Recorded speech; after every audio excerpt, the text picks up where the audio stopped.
प्यारे बच्चों नमस्कार। आप सभी का स्कूल ऑफ ज्योग्राफी चैनल पर स्वागत है। हम लोग क्लास 10th के सोशल साइंस में ज्योग्राफी में चैप्टर 6 विनिर्माण उद्योग मैन्युफैक्चरिंग इंडस्ट्री के बारे में जानकारी प्राप्त कर रहे हैं। वीडियो के पहले भाग में हम लोगों ने विनिर्माण क्या है, विनिर्माण मैन्युफैक्चरिंग का क्या इंपॉर्टेंस है, महत्व है, भारत की अर्थव्यवस्था में अर्थात राष्ट्रीय अर्थव्यवस्था में उद्योगों के योगदान को और औद्योगिक अवस्थिति इंडस्ट्रियल लोकेलाइजेशन अर्थात उद्योग कहाँ स्थापित होंगे इसके बारे में देख रहे थे। उद्योग की स्थापना के कौन कौन से कारक होते हैं इसकी जानकारी प्राप्त कर रहे थे। साथ ही हम लोगों ने ग्राफ के माध्यम से उद्योग बाजार संबंध तथा उद्योग के स्थापना के आदर्श स्थिति को देख रहे थे। वीडियो के इस दूसरे भाग में हम लोग एक बहुत ही महत्वपूर्ण टॉपिक उद्योगों के वर्गीकरण के बारे में जानकारी प्राप्त करेंगे। उद्योग कितने प्रकार के हो सकते हैं उसके बारे में जानेंगे। यह एक छोटा वीडियो है लेकिन बहुत ही महत्वपूर्ण है आपके एग्जामिनेशन के पॉइंट ऑफ व्यू से। तो आइए देखते हैं उद्योगों के वर्गीकरण के बारे में, क्लासिफिकेशन के बारे में। यहाँ हम देख रहे हैं कुछ वस्तुओं का नाम लिखा हुआ है। ट्रांजिस्टर, बिजली का बल्ब, वनस्पति तेल, सीमेंट, कांच का सामान, पेट्रोल, माचिस, स्कूटर, वाहन, दवाइयां आदि। अब आप सोचिए कि क्या ये सभी वस्तुएं एक ही कारखाना में बन सकता है, एक ही उद्योग में बन सकता है, एक ही जगह पर उत्पादन हो सकता है? तो देखने से लग रहा है कि ये वस्तुएं अलग अलग जगहों पर उत्पादित होगी क्योंकि सबका नेचर और उपयोग अलग अलग है। अर्थात हम इससे समझ सकते हैं कि वस्तुओं के उत्पादन के लिए अलग अलग प्रकार के उद्योग होते हैं, यानी उद्योग कई प्रकार के हो सकते हैं। तो आइए इसमें हम उद्योगों के प्रकार को समझते हैं और उसके वर्गीकरण के आधार को कि किन आधारों पर उद्योगों को अलग अलग बांटेंगे उसको देखेंगे। आपके परीक्षा में यह प्रश्न पूछा जाएगा कि विभिन्न आधार पर उद्योग को बांटने के बारे में और कौन सा उद्योग किस प्रकार की श्रेणी में आता है इसके बारे में। तो सबसे पहले देखते हैं कच्चे माल के आधार पर, जो उद्योगों में कच्चा माल प्रयुक्त होता है उसके आधार पर उद्योग कितने प्रकार के हो सकते हैं। तो कच्चे माल के स्रोत के आधार पर सबसे महत्वपूर्ण उद्योग है कृषि आधारित उद्योग, अर्थात वैसे उद्योग जिनका कच्चा माल कृषि क्षेत्र से प्राप्त होता है, एग्रो वेस्ट इंडस्ट्री, जैसे सूती वस्त्र, ऊनी वस्त्र, पटसन, रेशम वस्त्र, रबर, चीनी, चाय, कॉफी, वनस्पति तेल से संबंधित उद्योग। इन सभी उद्योगों को का कच्चा माल कृषि क्षेत्र से प्राप्त होता है, इसलिए इसे कृषि आधारित उद्योग कहते हैं। दूसरा है खनिज आधारित उद्योग, मिनरल वेस्ट इंडस्ट्री, अर्थात वैसे उद्योग जिनका कच्चा माल खनिज है, खनन से प्राप्त होता है, वैसे उद्योग को खनिज आधारित उद्योग कहते हैं, जिसमें लोहा इस्पात उद्योग, आयरन स्टील उद्योग, सीमेंट उद्योग, एल्युमिनियम उद्योग, विभिन्न प्रकार के मशीन एवं औजार का निर्माण करने वाले उद्योग, पेट्रो रसायन उद्योग, ये सब खनिज आधारित उद्योग हैं क्योंकि इनका कच्चा माल खनिज पदार्थ से मिलता है। इस तरह से कच्चे माल के आधार पर हम लोग उद्योग को दो वर्ग में, कृषि आधारित उद्योग और खनिज आधारित उद्योग में बांट सकते हैं। भूमिका के आधार पर, यानी कि जो उत्पादन होता है उसका उपयोग हम कहाँ करते हैं उसके आधार पर उद्योग का वर्गीकरण कर सकते हैं। इस आधार पर उद्योग को आधारभूत उद्योग यानी बेसिक इंडस्ट्री, कोर इंडस्ट्री, भारी उद्योग भी कह सकते हैं में बांट, तथा उपभोक्ता उद्योग यानी जिसका उपयोग खाने पीने आदि में करते हैं, दैनिक जीवन में करते हैं, दो वर्ग में बांटते हैं। आधारभूत उद्योग में लोहा इस्पात उद्योग, तांबा प्रगलन उद्योग, एल्युमिनियम उद्योग आदि महत्वपूर्ण है।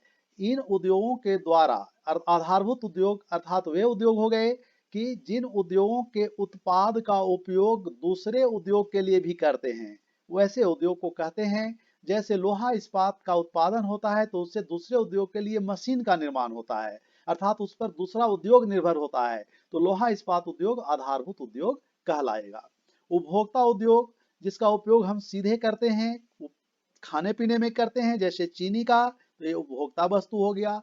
दंत मंजन, कागज, पंखे, सिलाई मशीन, इसका दैनिक जीवन में उपयोग करते हैं, तो ये उपभोक्ता वस्तु उद्योग कहलाएगा। अब पूंजी निवेश के आधार पर, पूंजी निवेश यानी कितनी मात्रा में पूंजी लगा है और कितने लोग उसमें काम कर रहे हैं, इसके आधार पर उद्योगों को बांटते हैं। इसमें पहला है लघु उद्योग। लघु उद्योग जिसमें कम पूंजी लगती है, एक परिसंपत्ति की एक इकाई पर अधिकतम निवेश मूल्य कम होता है, निवेश की सीमा समय के साथ परिवर्तित भी होती रहती है, बढ़ते घटते रहता है, तो उसके आधार पर लघु उद्योग, मध्यम उद्योग और बड़े आकार के उद्योग में बांटते हैं पूंजी निवेश के आधार पर।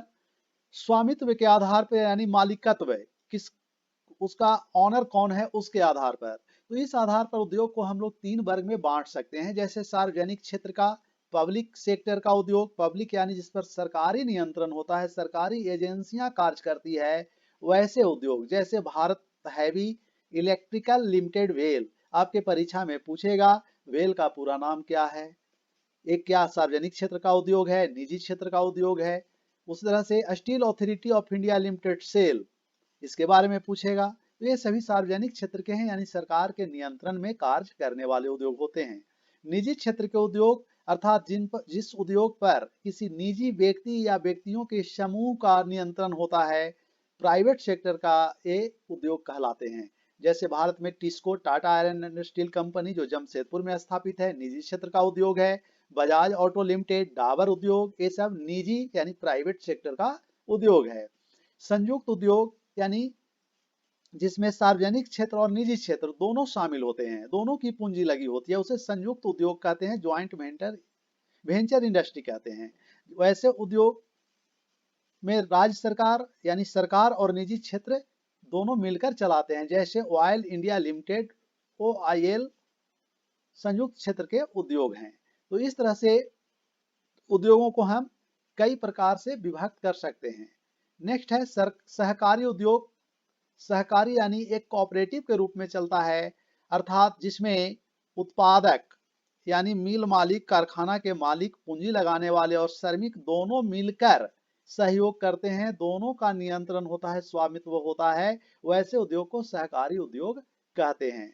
इसमें एक संयुक्त कोष होता है संसाधन का, कच्चे माल का, तथा लाभ हानि का विभाजन आनुपातिक रूप में होता है। अगर लाभ होगा तो उत्पादक को भी, श्रमिक को भी, हानि होगी तो दोनों को। इस तरह से सहकारी उद्योग की स्थापना की जाती है।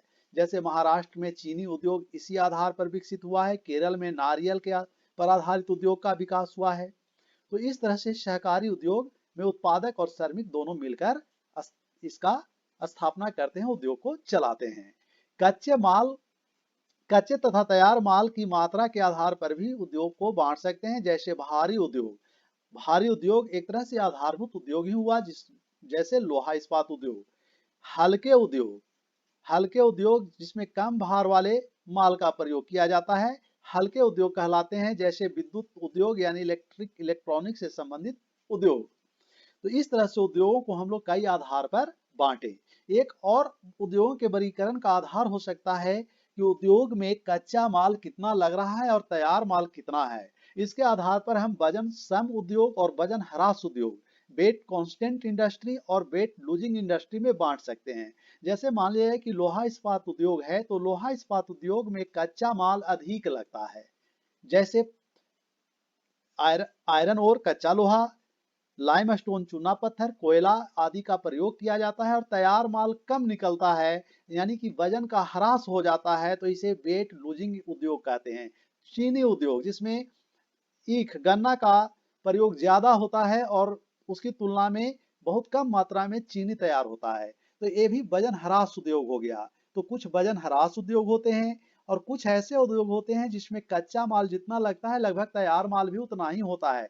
जैसे सूती वस्त्र उद्योग, कॉटन टेक्सटाइल इंडस्ट्री, इसमें जितना सूत लगता है, कपास लगता है, लगभग सूत और कपड़ा भी उसी अनुपात में तैयार होता है, तो इसे वजन सम वेट कांस्टेंट इंडस्ट्री कहते हैं। तो इसके उदाहरण से प्रश्न पूछे जाते हैं कि कौन वजन सम उद्योग है, कौन वजन ह्रास उद्योग है। तो इस तरह से इससे बहुत सारे प्रश्न बनते हैं और ऑब्जेक्टिव प्रश्न ज्यादा बनते हैं।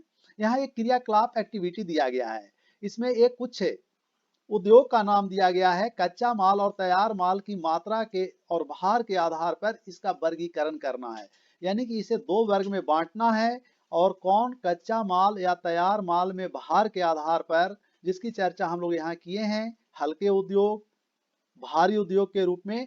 अब आपको एक सूची बनाकर वर्गीकृत करना है। तो इस तरह से वीडियो के इस छोटे भाग में हम लोगों ने उद्योगों के वर्गीकरण को देखा है। अब विभिन्न प्रकार के उद्योग, जो कृषि आधारित उद्योग, खनिज आधारित उद्योग आदि को भारत के संदर्भ में, भारत में उन उद्योगों के वितरण के संबंध में अगले वीडियो में विस्तार पूर्वक देखेंगे। बहुत बहुत धन्यवाद। Thank you.